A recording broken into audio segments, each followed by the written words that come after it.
All right, so this is a game that Ina played against a KGS one Don, and Ina says she's not a Don player yet. I think with this game we can safely disagree with that statement.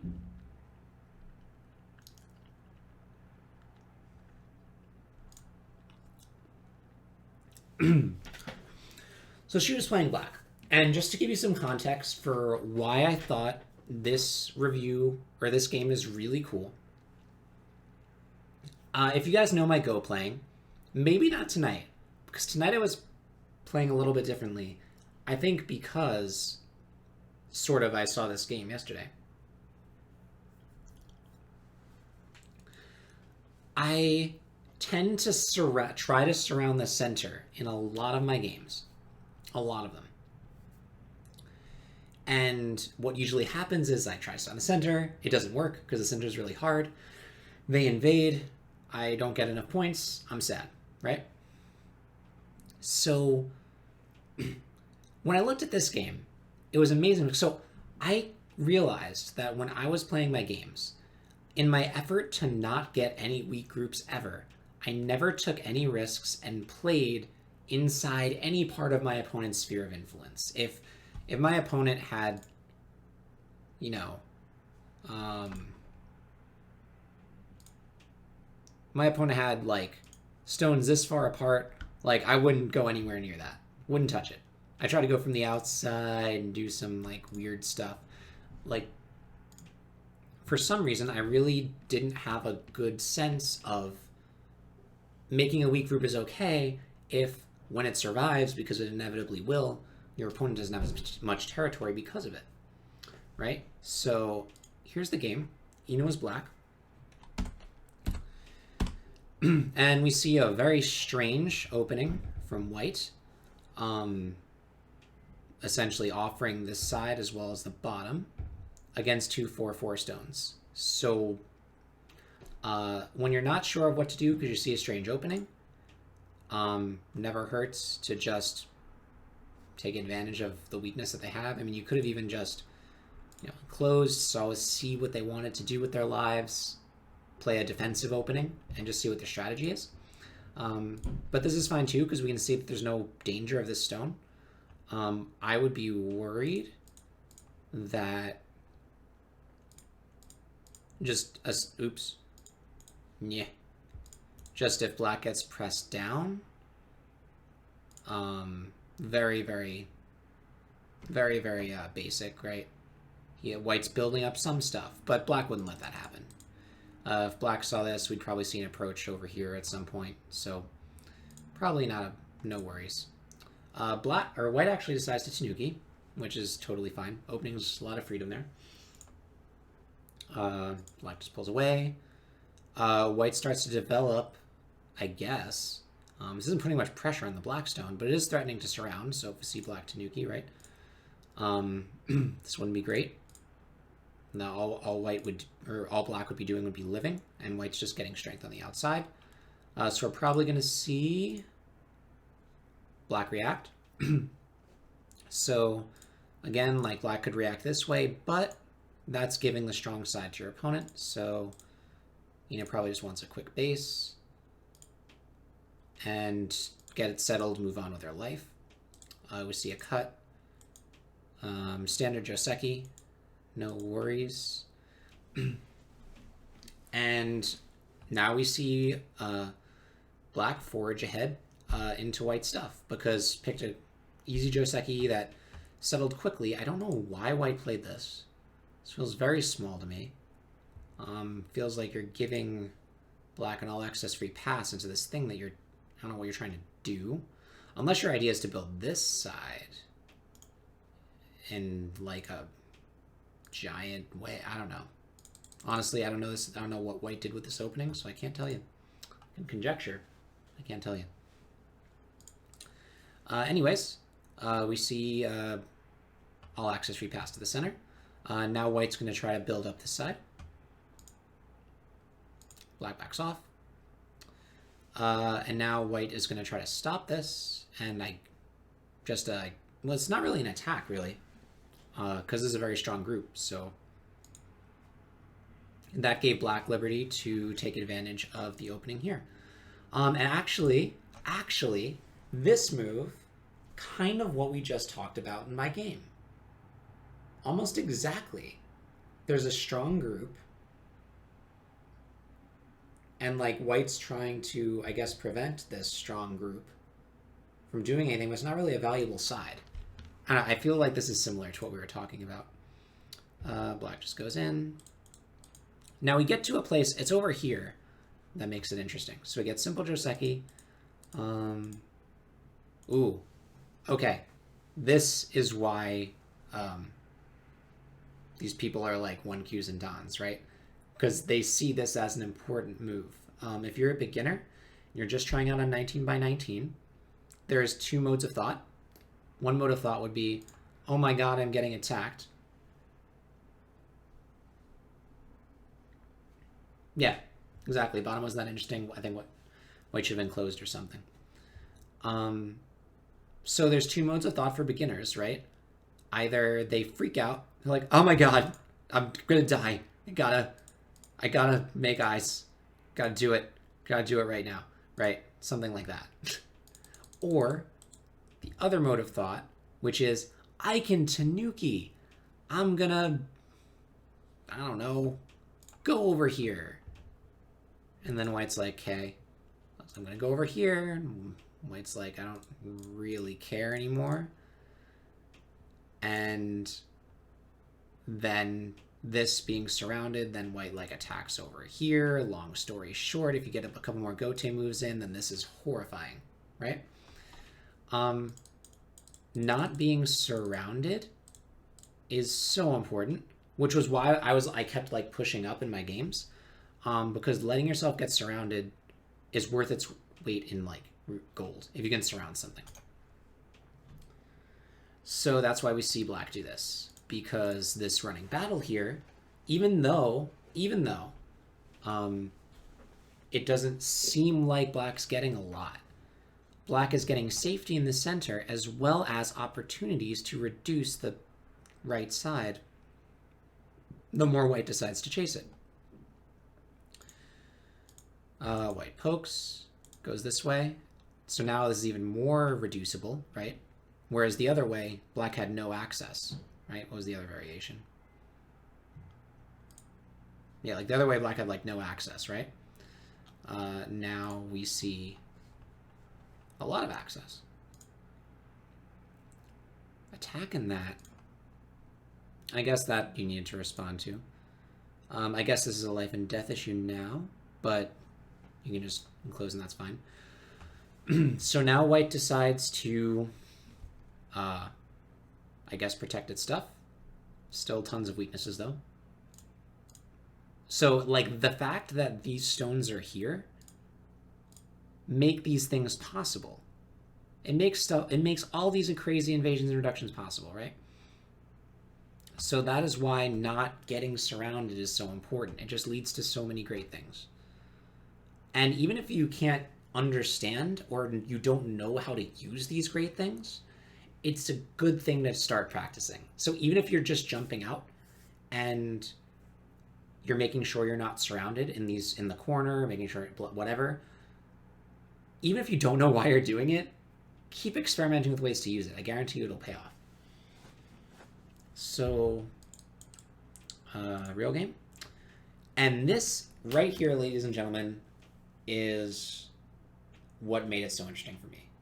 Because in my brain, I used to think, well, here's my stuff, here's white stuff, here's white stuff, here's my stuff.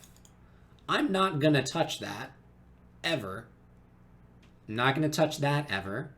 I'm just going to go from my stuff and I'm going to try to just build it slowly and try to just build what I have, try to reduce from the outside, whatever.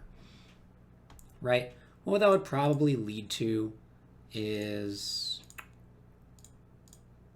if I did this, we'd probably see maybe white do this once. But if I were to do this, we'd see this here, then we would probably... But there's so many ways for white to reduce this. You can even start like this.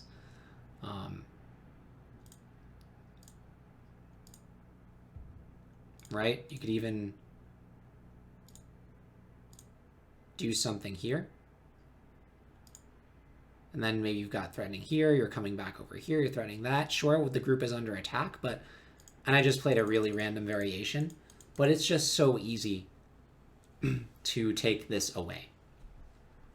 Because then I have the confidence to just, like, go some... Just, like, not accept that that's whites. Like, that's not whites. White has one stone here. What's the problem? And I was afraid that by playing that, he'd be able to profit elsewhere and take away the points that I thought were mine. But if you keep doing that, it's not going to help. That's why I kept having to surround the center and losing, because I wasn't confident enough to break him up before it happened. And I saw that move and I was like, yes, that's how you got to play. And so let's see what white does, right? Oh, wow. So white actually plays not what I thought white would play. I would expect a jump.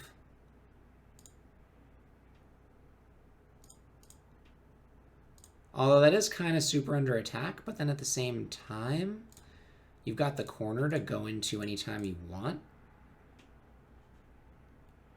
And if black wants to, I don't feel like this group is attackable really.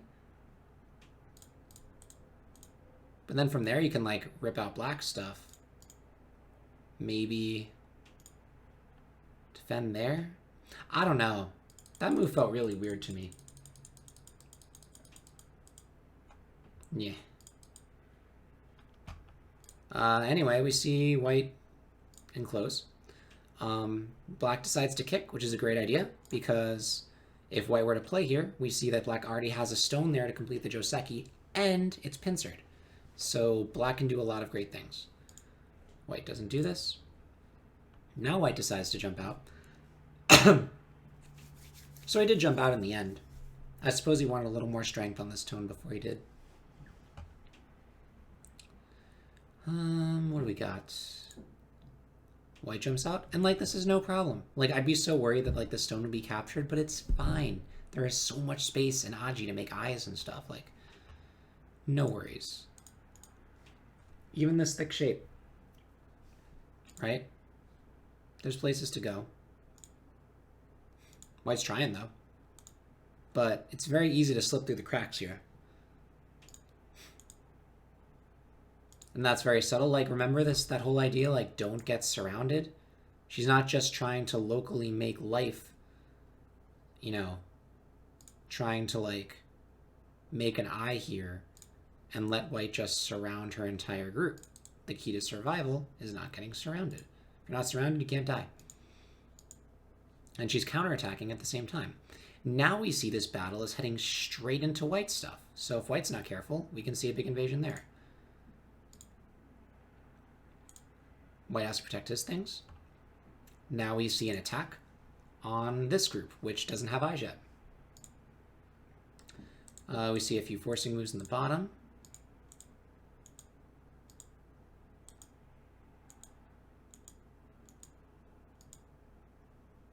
This is not alive, but if white fills in, now it's alive. Because, right? Right, so that's fine. So no matter what, that's alive. So white doesn't have to worry and can play somewhere else. Making some shape dynamically. Hitting on stones for strength. Cool move. I like this move. This is a cool sequence by white, actually. That didn't work in the end, but it was cool. This is just some high-level Don stuff. Poking out eyes, doing the clamp to Sujis, all that stuff. Slicing through the shape. So now we see white is cut into two groups. And that's sort of what happens with this dynamic attack, which is great.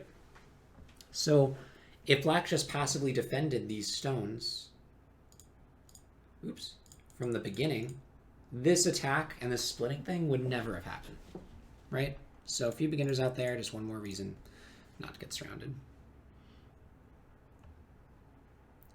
Yeah, look, I'm trying to not have the beginners get bogged down in... I know it was just cutting, but I didn't want to go through it all. It actually wasn't high level. Yeah, it was kind of just cutting. The clamp was pretty cool. I feel like DDKs wouldn't know about this.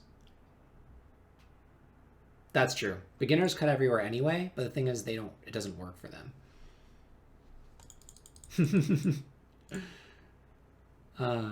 Good stuff. But yeah, we see white in two groups, and this was awesome. This is really cool. So connecting here and going here means that black can't fill in.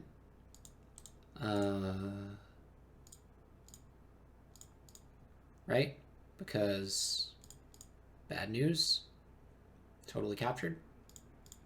And if black defends, we see these two stones get captured. Yeah. Beginners cut everywhere all the time, and that's why staying connected was the subject of my first beginner video. Because not even once. They cut without realizing what cutting really means, and it's bad. But it's okay. It's part of the learning experience. I'm not going to say it's wrong for beginners. So we see this for white. Actually, this is exactly what happens. So this feels pretty alive right now. So black decides to attack this, and that's the two weaknesses principle, right?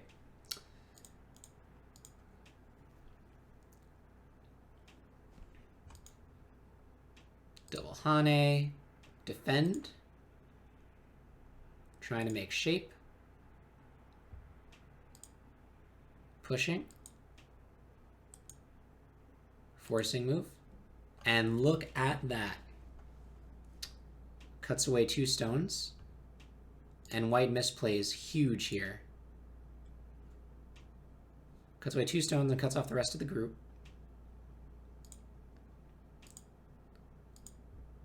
And that's when white loses, because that's a thing. It was awesome. I was like, white, what did you do? Why did you do it, white? But he did it. To be fair, this actually probably wasn't even alive anyway. If white were to play here, like, even forgetting about this. Like, I don't think there's really any way this can live.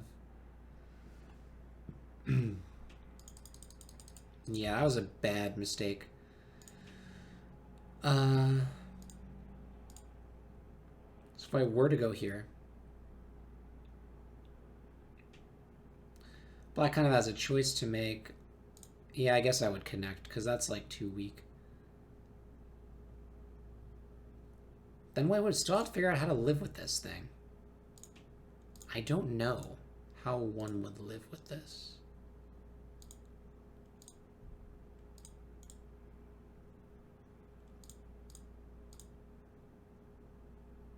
I don't know. It's tough. It's really tough. Anywho, we see the blunder over here. So now he's trying to connect, and oh, that's yeah, okay. So white actually does this anyway. Oh, so black decides, or black decides, you know what? I forgot about this. This is great. Yeah, so you know what? I'm not about. This is like 5 points. This corner is 6 captures plus like 10. I'll take that. So effectively killed that. Still poking, seeing if there's something there. But at this point, game's pretty much over. All black has to do is defend the points that it got. And it should be fine. And notice this entire fight. Look how open this is.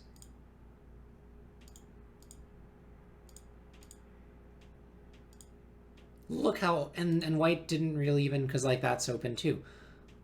And look how open this is. And this is only possible because we decided to play that one stone in that pincer and try to like reduce him on the left, and then and not be afraid to get into a running battle. And that running battle let you reduce the right. And that's how these things are connected. And it's crazy. Because I never thought about it that way. It is so cool. So we see some cuts. We see some reductions. Because black's just going to town at this point. And from here, white resigns. There's no way to come back from this. These are the only two pieces of territory that white has. This one is like about as big as this plus this, but then this whole thing, it's not good. And black also has reducing moves over here.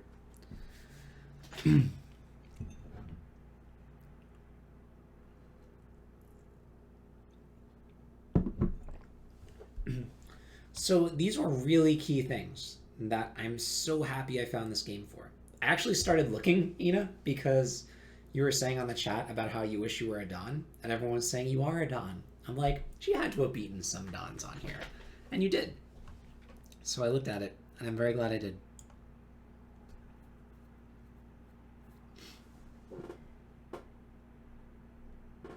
Yeah, no problem, yep. It was cool.